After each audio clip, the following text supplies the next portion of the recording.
You can check out our website, theeerietouch.com, for our source materials and reference photos for each episode.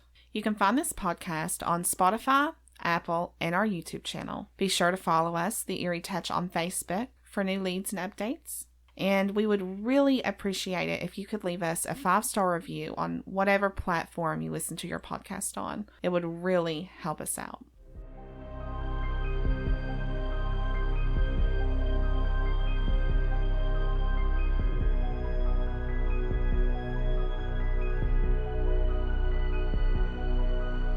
Hey y'all, I'm your host Gabrielle. And I'm Kayla.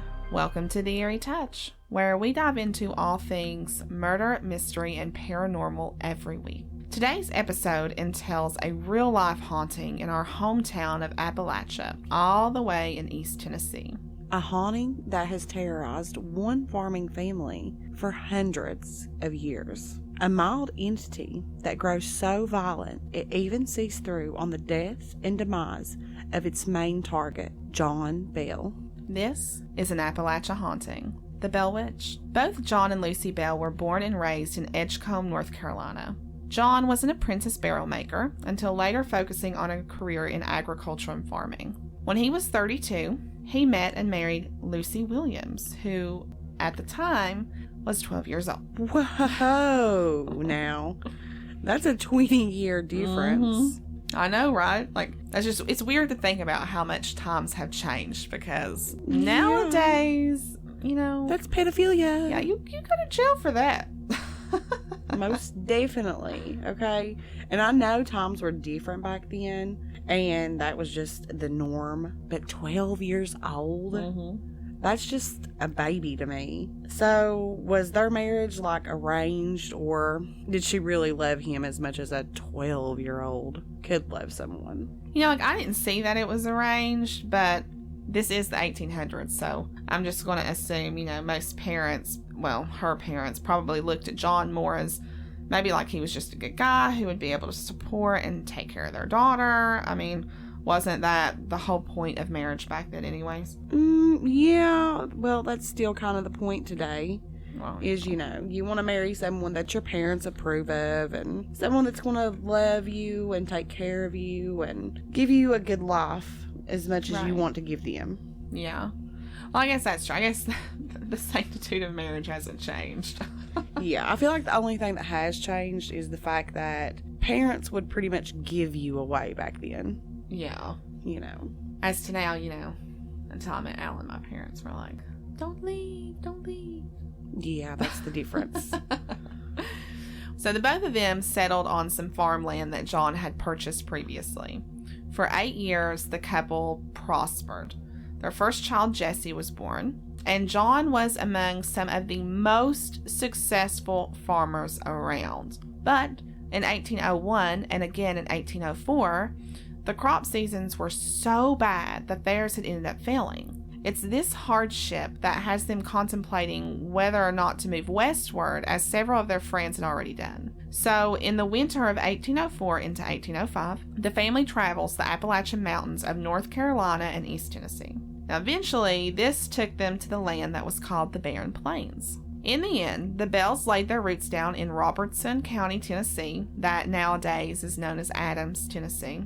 The choice to move the family ended up being a really good one because John's farm grew successful once again, so much so that it grew to 328 acres of farmland.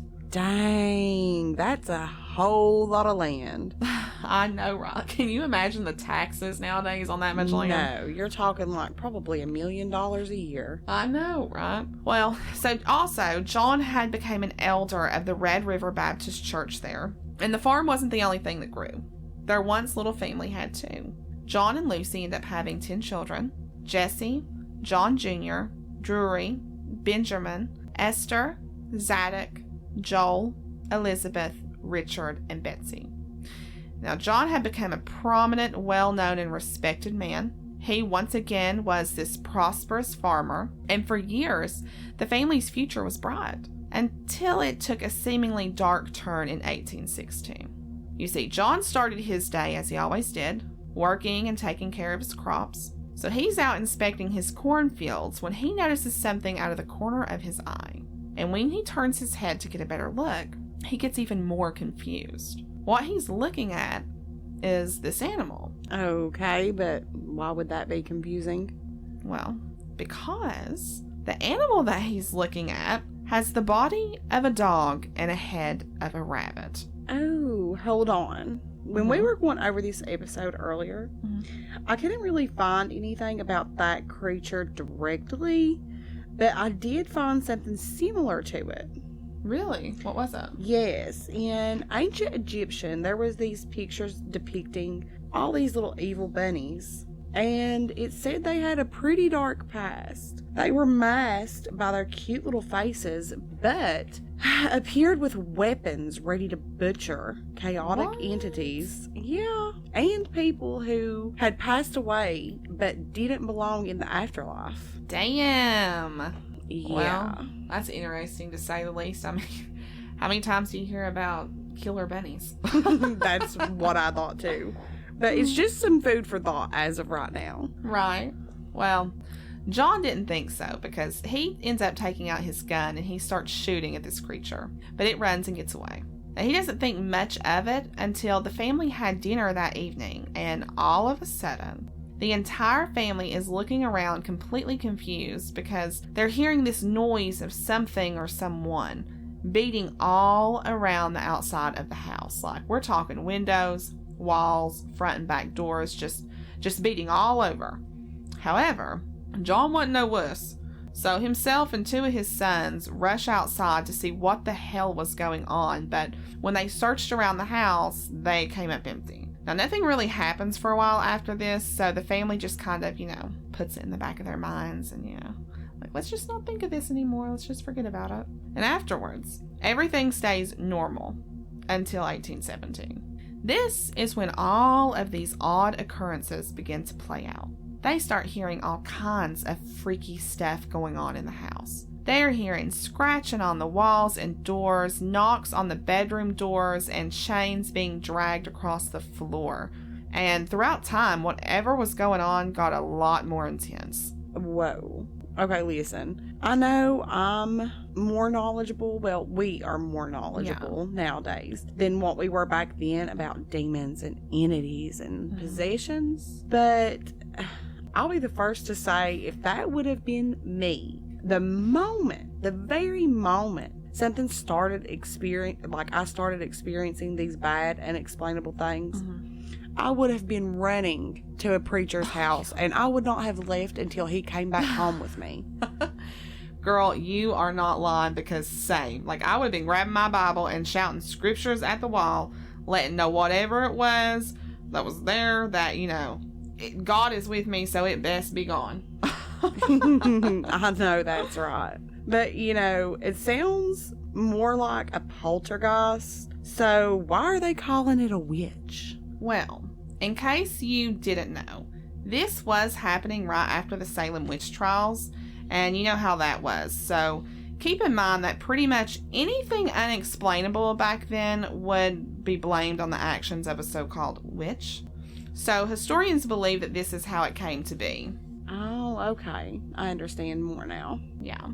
So anyway, so things are getting crazier by now. Two of their daughters are running to them one night, claiming someone keeps pulling their bed covers off and pinching them while they're trying to sleep. Naturally, John being a father and his sons being doting brothers, they want to protect not only the girls but the family. So they stay up on some nights, and when the girls rush out of the room saying it happened again, the boys grab their guns and run outside to catch whoever is tormenting the sisters. But once again, they find nothing and no one. Weeks followed, and the younger boys are now the focus of whoever or whatever this is. The boys wake up frightened one night, claiming that there are rats gnawing at their bedpost, and their pillows keep getting tossed onto the floor by something invisible, like an entity. Oh my goodness.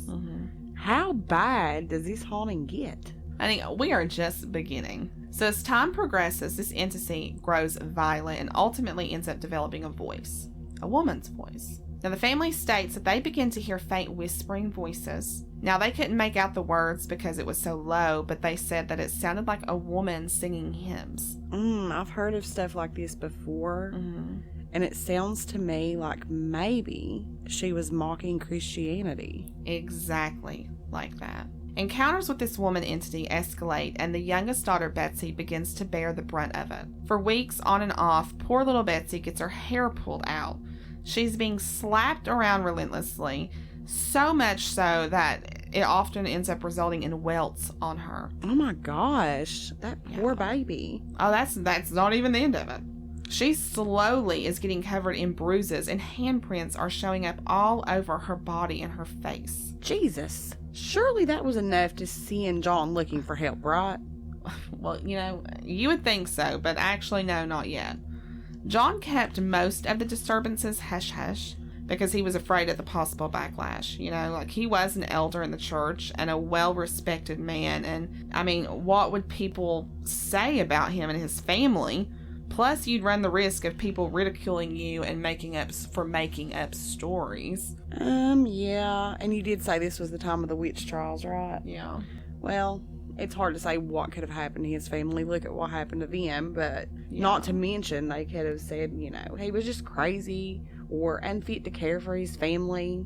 Hell, they probably would have just been like, these people are nuts. Yes. Well, keeping all of this haunting stuff quiet eventually becomes too heavy for John to carry, so he confides in one of his closest friends, James Johnston. Please tell me this James believed him.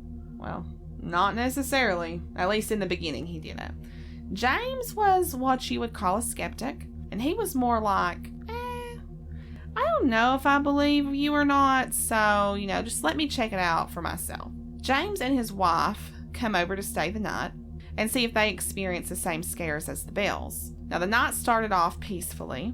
They had dinner and hung out in the living area until bed. However, when they make it to sleep, all of a sudden, the bed covers get slung off of them and James gets slapped up across the face so hard that he lunges out of the bed and says, "In the name of the Lord, who are you and what do you want?" Now, minutes seem like hours and nothing happens. The entity doesn't respond, and James was thanking the good Lord that the rest of their night was peaceful. And the next morning comes, and he recollects the night's events to the Bells and tells them that it's most likely an evil spirit, the kind the Bible talks of. Okay, I'd like to point out at this moment that when he brings up the Lord, the entity seems to leave him alone. So, do we know if the family ever tried to call out in Jesus' name? Well, during my research, I couldn't find anywhere that had historians touching on that aspect, so I honestly don't know if they did or didn't. Well, if John was an elder in the church, I'm going to assume that he had at least tried praying to God or rebuking the entity in the name of Jesus. Some sort of religious battle there. Yeah. Who knows? I'd like to think that he did, but this is the only account, historically speaking, that has anyone calling upon God. Okay. So it seems this evil woman entity was growing stronger and stronger every day, feeding off of the family's fear. Her voice grows so strong and loud that it is unmistakable, to the point that she had the family pretty much begging for peace. She would taunt them by singing hymns, quoting scriptures, and even carrying out intelligent conversations with them. And this one time, she quoted, word for word, 2 sermons that were being preached at the same time, on the same day, 13 miles away. Damn. Now, see, that would freak me out. That's like a radio ghost.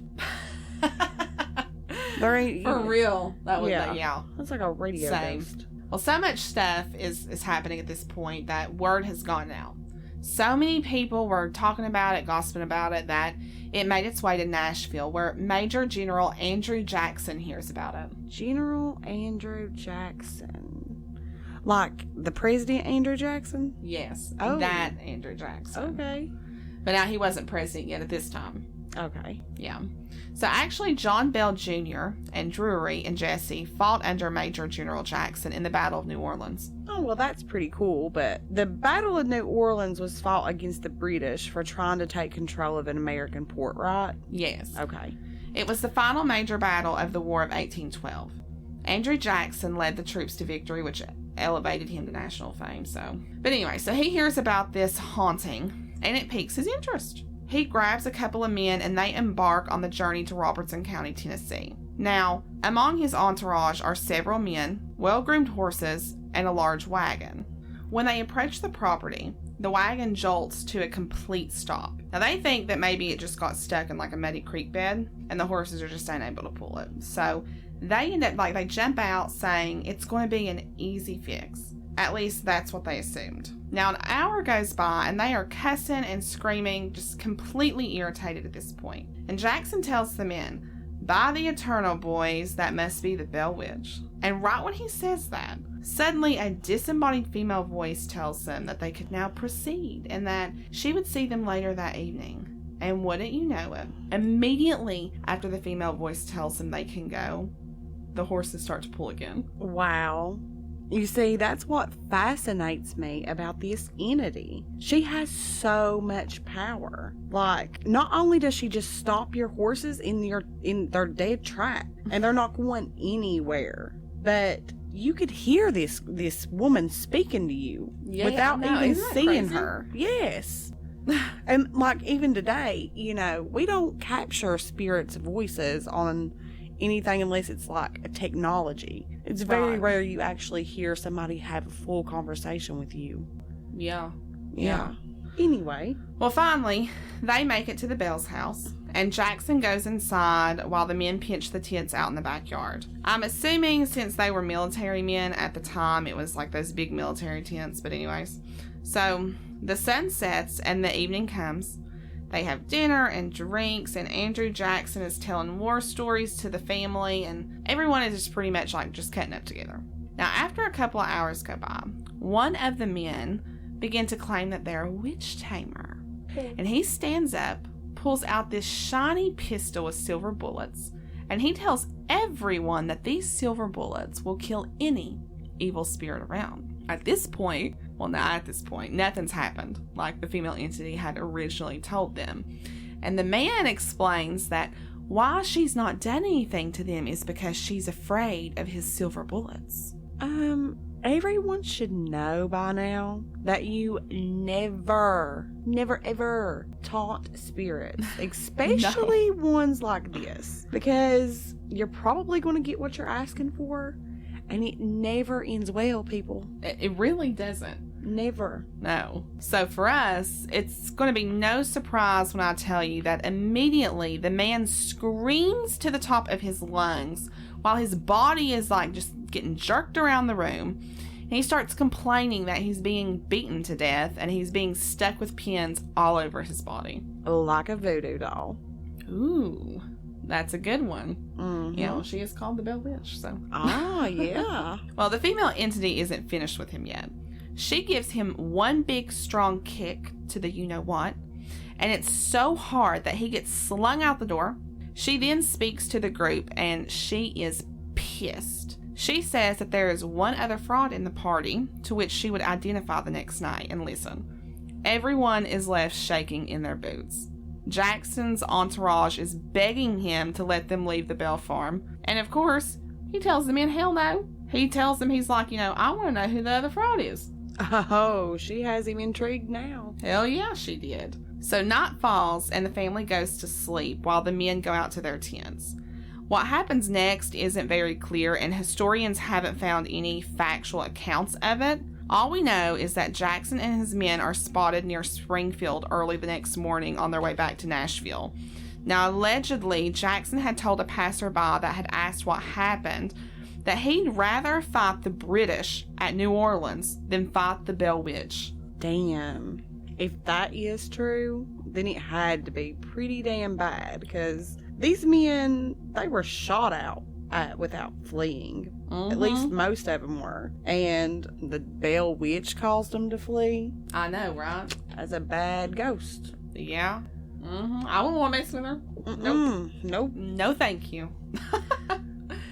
Well, time passes by and occurrences remain the same as they had, but disturbances end up decreasing a ton after Betsy's engagement to Joshua Gardner comes to an end. Hold up. Why did it end? Well, Betsy ends up calling it off herself. When Josh first proposed to Betsy, everyone was so happy for them. They were a young, lovely couple who seemed to be a perfect fit for one another. But not everyone seemed to have been happy about it. For whatever reason, the entity hated Josh. She despised the engagement and gave Betsy and Josh hell every chance she got. They couldn't spend any time together without the Bell Witch nagging them every step of the way. She put Betsy under constant pressure about calling off the engagement. And on Easter Monday of 1821, Betsy asks Josh to meet her on the river by her house, and she tells him she just can't take the abuse from the entity anymore, and she breaks off with him. See, that is just another thing about this story that adds to it. This story has everything. A haunting, a tragic love story, death. Woo, it's a lot. But, back to Betsy and Josh here. That's really sad that, this haunting was so seriously traumatizing that it made her leave what I'm going to assume at the time was the love in her life. It's tragic. It's a tragic love story. It really is. Like, I love my husband. I'm so thankful for him, and I just cannot imagine having this demon, the devil, torturing me so much that I would have to leave him. Like, I can only imagine the misery and relief she felt at the same time, because afterwards, she left Betsy alone for the most part. Though now, throughout this entire time, she still continues to rain havoc on John Bell. Now, she vows that she will kill him. And for about a year following that threat, John's health actually begins to decline. His face twitched constantly, and he had a difficult time swallowing. Now, it ends up worsening over time, and in the fall of 1820, John is now confined to the house. Now, she ends up being so petty that every time John tries to walk, she removes his shoes. Okay. That's funny, even though it's not.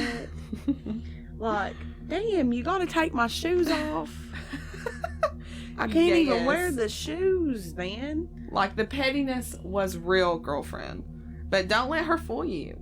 She was hardcore with poor John, too. His body was beginning to fail, and seizures were becoming a regular thing. And every time John would recover from an episode, the Bell Witch would slap him relentlessly. Townspeople have said that when the day of John's death approached, you could hear the entity's shrill voice all over the farm. She's going on, and she's cursing and chastising old Jack Bell.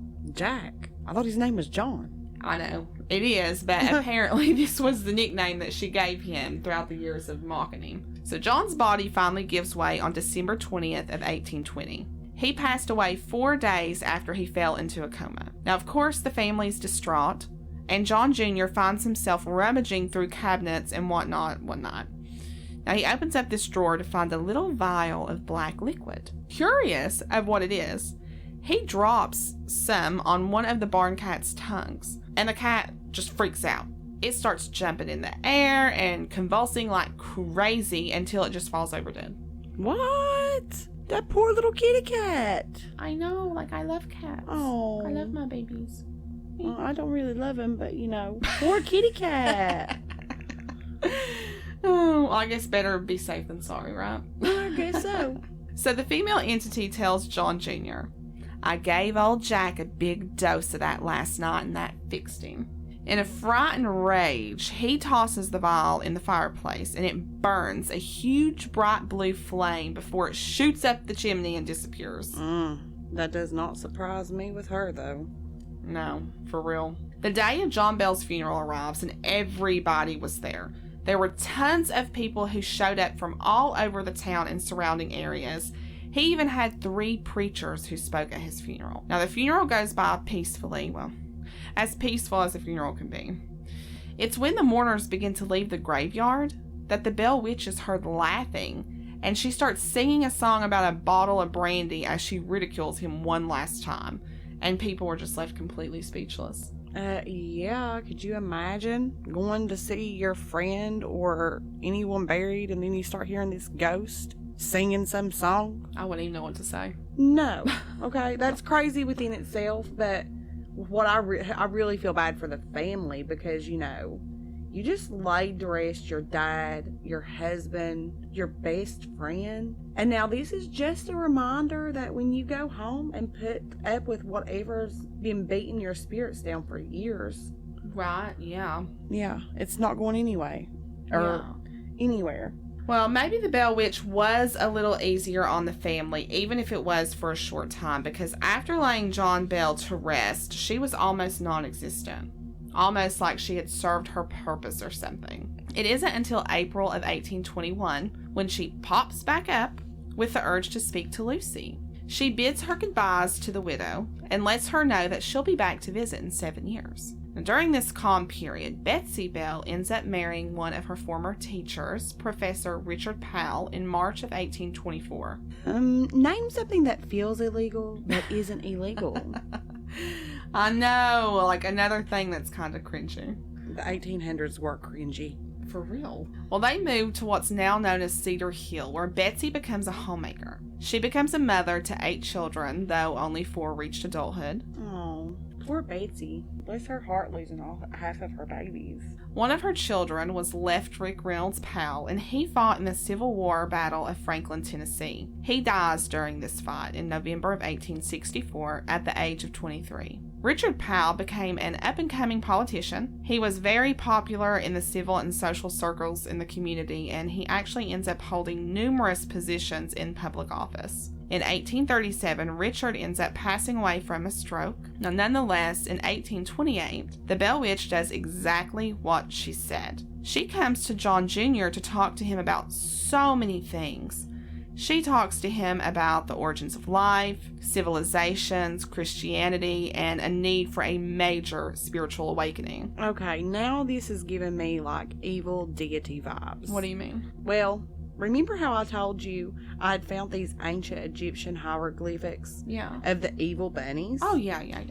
Okay, well maybe this was more than just an entity or a demon. What if it was actually a worshipped god back in ancient Egyptian times? You see, a lot of deities back then, they had these different bodies and different heads. And maybe this so-called entity that I feel more of like it's a deity. Yeah. Maybe she had more knowledge about the other side and where we came from, just, than what we do. They say ancient Egyptian was more advanced than us. Yeah. Well, I get what you're saying, and honey, even more so, she predicts the Civil War happening. Now, she also predicts a couple of other things, and some she was right about and others she wasn't, but it is still awing to me that she predicted the Civil War. I'm telling you, there could be something there with the ancient Egyptian culture. It very well could be. After spending 3 weeks with John Jr., she tells him farewell too. Just like she had Lucy, she promises him that she'll be back this time in 107 years to visit the family's descendants. However, Lucy wouldn't live long enough to see her tormentors return, because she passes away in January of 1837 due to old age. The year would have been 1935 when she swore to return. The only remaining family in that area at that time would have been a Nashville physician, Charles Bailey Bell, which was John Bell Sr.'s great-grandson. Now, historians don't know if she actually returned because there's no credible information about it. But in 1849, the Saturday Evening Post publishes an article dubbed Bell Witch. And within this article, they put all of the blame on Betsy, saying that she was really the culprit behind the haunting. And to say that Betsy was pissed is a freaking understatement. Yeah, isn't that defamation of character? Could be. Which is why, due to her being pretty well off because of her late husband's affairs, she threatens legal action against the Post. To no surprise, the next week, the Saturday Evening Post publishes a public apology to Betsy and claims to their readers that what they had wrote before was completely false. In 1874, she ends up moving to Mississippi to live with her daughter because of her growing ill. And the family and close friends of Betsy say that she actually refused to talk about the Bell Witch and the stuff that had happened. And they say that she remained traumatized until the very end. she refused to sleep alone and preferred to sleep with someone. And like she wanted someone on one side of her and she liked to sleep up against the wall. Just so she could feel safe in her sleep. Exactly. On July 11th of 1888, at the age of 82, Betsy passes at her daughter's home. She's buried with her daughter and son-in-law in Water Valley, Mississippi. The earliest account of the legend is a book titled Authenticated History of the Bell Witch. It's written by Martin Ingram, and he became friends with Joel Bell, who was the youngest son of John. And this is where he reportedly first learned of the Bell Witch. Now, he didn't release this publication until the last of John Bell's immediate family passes away, out of respect, and he also had some agreement with other family members to do so. So the publication goes into detail about what the family had went through during the gut-wrenching years their family was haunted. It's a good read, but a hard one because it's written in Victorian English. Well, see, it would be really nice if someone would rewrite it in today's terms. It really would. Yeah. Well, there are tons of different spin-offs and tales of the Bell Witch haunting. With that being said, I want to say that the accounts that we've told you today is the version that's been deemed fact by historians themselves. Now, some people remain non-believers of the horror the Bell family endured, and that may very well be some of you that's listening today. Therefore, I want to go ahead and I want to close with this. What if everything you see is more than what you see? The person next to you is a warrior, and the space that appears empty is a secret door to another world. You either dismiss it, or you accept that there is much more to the world than you think. Perhaps it really is a doorway. And if you choose to go inside, you'll find many unexpected things. Again, I'm your host, Gabrielle. And I'm Kayla. We'll talk next week.